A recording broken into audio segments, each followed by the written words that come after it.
এবার মানেই দেরি করে ঘুম থেকে ওঠা, এ আর নতুন কথা কিচ্ছু না। কিন্তু আজকে উঠতে উঠতে আমার প্রায় বেলা 11টা বেজে গেছে। 11টা বাজুক আর 12টা বাজুক, রান্না তো আমাকেই করতে হবে। তাই ব্রাশ মুখে নিয়ে চলে গেলাম ডাইরেক্ট রান্নাঘরে। তো হে এভরিওয়ান, আমি ট্রিনা। আমার আর একটা নতুন মিনি ব্লগে সবাইকে জানাই অনেক অনেক ওয়েলকাম। এখন উঠে দেখি বাইরেটা বেশ রোদ উঠেছে। সারা সপ্তাহ বাইরে থাকার কারণে ঘরের দরজা জানলা সবসময়ই প্রায় বন্ধই থাকে। তাই আজকে যেহেতু রবিবার সারাদিন বাড়িতেই থাকবো, তাই দরজা জানলা খুলে ঘরে একটুখানি রোদ ঢুকিয়ে নিচ্ছি। এবার রান্নাঘরে যাই। রান্না বলতে সকালের খাওয়া তো আর হলো না, এবার দুপুরের খাওয়া সকালের খাওয়া দুটোই একসাথেই করতে হবে। ঘরে পালং শাক ছিল, কালকে বাজার করে এনেছিলাম। সেই পালং শাক আলু দিয়ে ভাজা করব।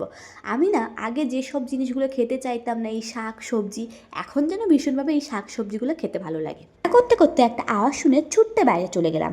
দেখলাম সেই চুল দিয়ে জিনিসপত্র দেয় না, সেই আন্টিগুলো এসেছে। এখানকার জলে না প্রচণ্ড আয়রন। ভেবেছিলাম চুল কেটে ছোট করে দিলে হয়তো আর চুল উঠবে না, সেই জন্যই আমার চুল কাটা। কিন্তু না, তাতেও কোনো উপায় নেই। চুল কাটার পরেও এখনও প্রচণ্ড চুল উঠছে।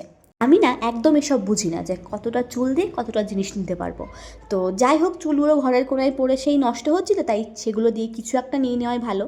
তাই দেখছিলাম কি নেওয়া যায়। যাতাই হাত দিচ্ছি, বলছে এইটুকু চুল হবে না, কিন্তু আমার চুল কিন্তু বেশ অনেকটাই ছিল। চুল যেহেতু দিয়ে ফেলেছি, তাই জিনিস তো নিতেই হবে। শেষমেশ এই দুটো জিনিস হাতে ধরিয়ে দিয়ে উনি চলে গেলেন। জানি না লস হয়েছে নাকি লাভ হয়েছে। চিকেন আমি বরাবরই রান্না করতে পারি না, তাই আজকে একজনের কাছ থেকে টিপস নিয়ে রান্না করছি। প্রথমে চিকেনগুলোকে ভেজে নিয়েছি। এটাকে নাকি আবার বিহারি স্টাইল চিকেন রান্না বলে, ঠিক জানি না বাবু কি হচ্ছে, কিন্তু দেখতে তো বেশ ভালোই হয়েছে। তো আমার রান্না মোটামুটি কমপ্লিট হয়ে গেছে। এবার যাই চান করে আসি, ভাত খেতে বসতে হবে।